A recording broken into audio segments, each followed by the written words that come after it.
The following is a segment from Session 7 of the Honestly Better Mental Fitness Show. If you would like a list of all of the segments and full sessions, please visit honestlybetterfitness.com/list. That's honestlybetterfitness.com/list. Welcome to LH Industrial's Honestly Better Mental Fitness.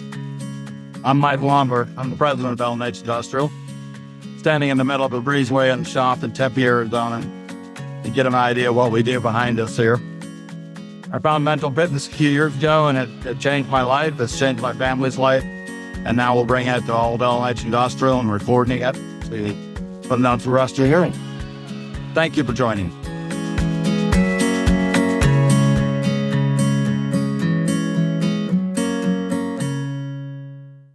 We can move on to number 3. Take care of your feet. I think everybody learns in the military pretty quick. You got to take care of your feet. So if you don't, it'll pull you aside. And I'm going to use this as a deeper metaphor for taking care of your feet in life. Maybe it's literally taking care of your feet, or maybe it's more tending to the small things that your body and mind is telling you.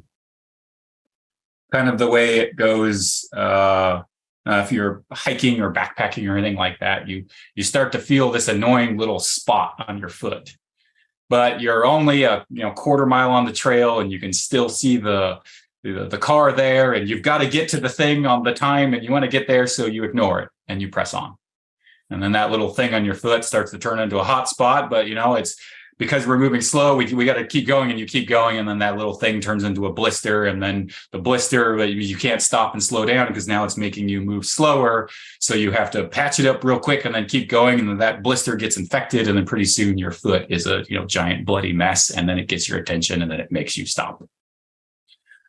And I'm using this as a metaphor to listen to your body.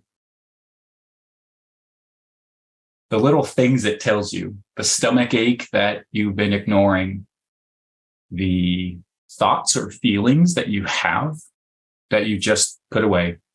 Maybe it's anxiety, maybe it's depression, maybe it's frustration, maybe it's a deep longing for something that you don't have in life. Maybe it's a feeling of something isn't right and I need to change. It doesn't mean you need to listen to it right away and act on it. But I am saying take note on it. Pay attention. Be aware of it. Because if you don't, it will show up in one form or another. Just like if you don't stop and pay attention to the hot spot on your foot, it'll eventually pull you over to the side of the road and get your attention. And little things in our body happen like that. I work with a lot of people who are struggling with long-term disease, and almost everything I knew kind of something wasn't right and off, and it's been a while, and but I was just kind of putting it off, and then suddenly here it is, and now it's taking over, and I don't have a choice but to ignore it anymore.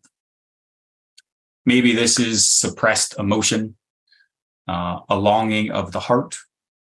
I think most of the time our go-to is to numb or distract.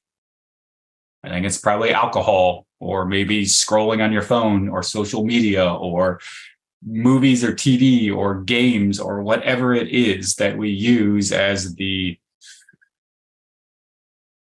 thing to numb and distract us from our life. Could be your physical body. It could be your mental, emotional, spiritual self and body. And this is a reminder to pay attention to those things because they're important. And I don't know anybody that gets to the other end where things have broken and the wheels have come off, and they're like, well, I'm sure glad I saved that time that I was too busy at wherever I was to do there and didn't, because it ends up costing us so much more in the long run. And I think it's clear in business, right? Fix the small problems before they become big problems. Like it's worth spending the time and investing in it. And I'm saying on a very practical level and on a really deep spiritual, emotional level as well. I wrote down, if you can't face the stink of your own feet, something's wrong. And I think that is the truth of it, right? Like we pull off our boots and it's like, oh man, those feet stink. Like, give me something to distract myself. Like, we don't want to deal with it. We don't want to deal with the stink inside of ourselves or whatever it is, the rot of emotion or the depth of depression, because we're not living the life we want to live, or our relationships are shallow and empty, or we're in a job or a style of life that we hate, that we just found ourselves running, like Stacy's great vacation example, rushing to do all these things. And I'm like, why am I even, I'm on vacation. And I'm like, I'm not even enjoying this. Why am I even doing this? Right. And this is a call to pay attention to those things. I put up on the title, and maybe this is the thing that will stick as well, is dis-ease leads to disease. And almost always we can get a little bit deeper. I think in our mind-body connection, we talked a lot about this, that almost all of the physiological, biological things that happen in our body started as some sort of energetic pattern, some emotional pattern in there. There's usually always some sort of tie into there. You can see it. I don't know, like a car, like someone whose brakes are always wearing out too fast, like on their car. Like, might have something to do with their not stopping until three seconds before and slamming the brakes every time. They're riding their brakes too hard, right? And our body, there's a great book called The Body Keeps the Score, and it's essentially kind of the same thing about how, like, the internal stuff within us, how it comes out externally in our body. And so this is a reminder to take care of your feet, and especially when they stink so bad that you can't stand the smell of them, to really dive in there, to really love yourself, care for yourself, treat yourself as someone that is worth being treated well. You have that car that you don't care about, you drive it into the ground, right? But you have that car or that thing that you love, like, oh man, I know it says 3,000 miles, but 1,500, I change that oil, right? And every time those car tires start looking bald, they change, or whatever it is that you do to baby and love the thing. Like, how do you do that to yourself? Because as Mike said, you want to live. And I think that is a question, right? Like, and I think that what Mike was talking about, like, is life heaven on earth, or is life hell on earth? And that probably has something to do with how long you want to live. And if life is hell on earth and I'm just trying to survive, you're kind of like that car that you're running into the ground, just hoping it survives long enough to get you to wherever you're trying to go.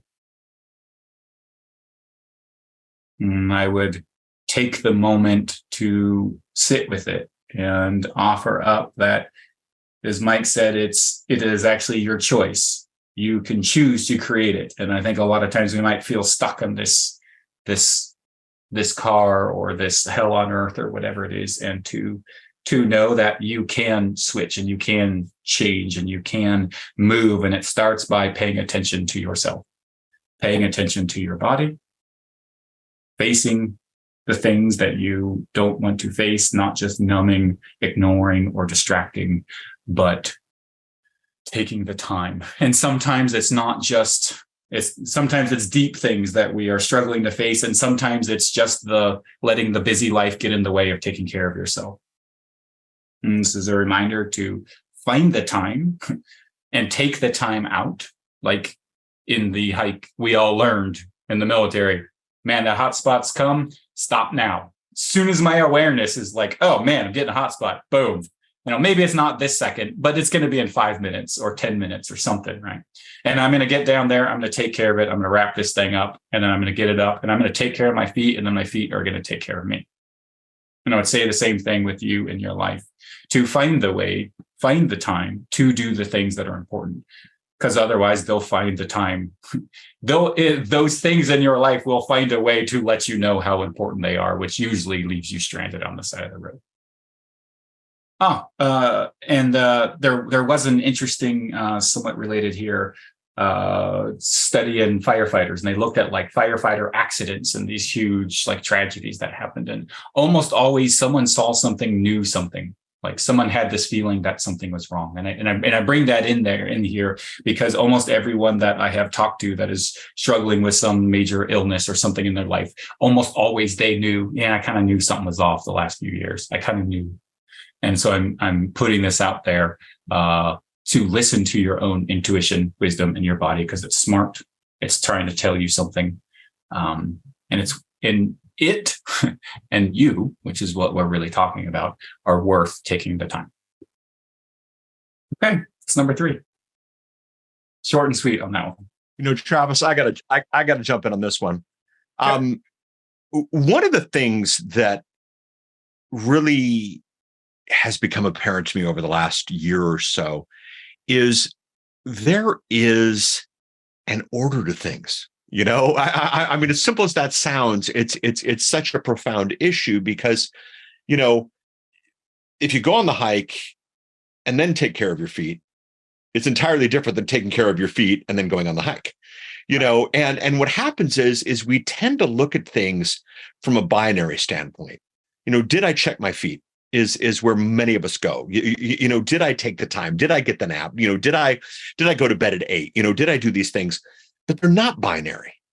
They're sequential. And I think it's important because a lot of times, you know, but I did that. Yeah, but you didn't do that at the right time. And you didn't do that with the right intent and the right purpose. And I don't know. It just really struck me because I think a lot of us will look at taking care of the feet. Yeah, eventually, but it's not eventually. It's you know that, and we were talking about life extension. Mike brought that up.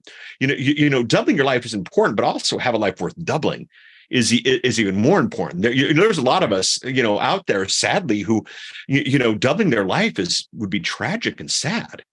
You know, it's a life doubled that is exciting. I don't know. Any thoughts on that? I'll even take myself out of the photo here, but I just wanted to hear your thoughts.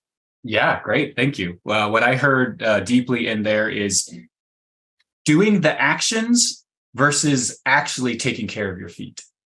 And what I heard is like, and the question is, are my feet now taken care of versus, well, I did X, Y, Z things, so they should now be taken care of, versus actually doing the things that are important. And then did I achieve that? Are they taken care of? Did I achieve the thing that was important, or did I just do some actions so I could check the box so I can label it as taken care of? Yes. Right. I think an important piece in there that you hit on, Travis, is you're the only one that knows whether you've got a hot spot in your feet, right? Right. And so other people can say, hey, did you check, think about, this, like right. Just what you do. Right. And then, but that person has to notice it and stop and tend to it or ask somebody to tend to it. There's plenty of help out there once you want to change something, endless help probably. Now, but you're the only one that can decide that you want to change it. And I think to Paul's point too, on doubling your life, that's not for everybody, right? If somebody hates their life, they don't want to. As a matter of fact, they might want to shorten that, right? And that's okay. There's no judgment on that. You'd wish it would be different for them, but the quality of it, which you're 100% responsible for, was my point, right? You get to choose it, and it's amazing to me how many people don't choose it. Back to the earlier subject, but they don't. Either they don't know it, or they just decide they don't want to do the work to have a beautiful life. I think a lot of times it's not seeing it as possible. Not seeing it as possible. Yeah. No. I think when people, and for some people it's not possible, right? There are conditions people are born into where it's not possible. Most of the people I know, it's possible. They have the resources. They were born into the right conditions. But it is definitely true that some people aren't born or aren't raised in the right conditions or just can't get there. I don't think that's. I think we're really talking about like the quality of life, right? Like what quality of life. That's the only thing that's important. It's not quantity, it's quality, to Paul's point. Right. And I think everyone, like we talked about Viktor Frankl and his, you could say he didn't have the external trappings of the quality of life in that moment. In that time, he was in the concentration camp for 4 years. That's the worst. Yeah. And yet he found and experience the quality of life that was worth living and that was worth continuing on. And Yes. I think that was part of the message of the exterior things versus the interior things. And I think having positive exterior things that can make a quality of life easier. And I think that is true. But it's not necessarily true. I know lots of people that have exterior, beautiful quality of life, but their internal quality of life is not it. And you can be in a exterior quality of life that is the worst it can get and still have a quality of life internally that's wonderful and powerful and beautiful. Well, I think that's profound, that the only thing that matters and the only thing that's valuable is your internal, your mind and soul. That the trappings that we surround ourselves with are not what makes you happy and joyous. It's what you decide. And sometimes the trappings follow it, but Viktor Frankl, sitting in a concentration camp, having his family incinerated, found something to live for and a joy in the worst conditions of any being ever. And there's others, Mother Teresa was in horrible conditions, and I think she had a wonderful life. It looked like it. Right. Now, I think some of that to me rings back to the expectations create reality again of it shouldn't be this way. Like, okay, yeah, maybe it shouldn't, and it is. Yes. And now I'm here. I'm in the picnic and it's pouring rain and my sandwiches are ruined. Now what? Yeah. Do I allow that to control? Do I allow the exterior to control me? And I'm throwing down my sandwiches and packing my car and I'm mad and I'm going to go home and sulk and pout. Or do I laugh and we turn our sandwiches into nasty things and we start a food fight and we go roll in the mud and play and have a blast? Absolutely. That is a beautiful analogy, right? It's a choice. You're choosing it.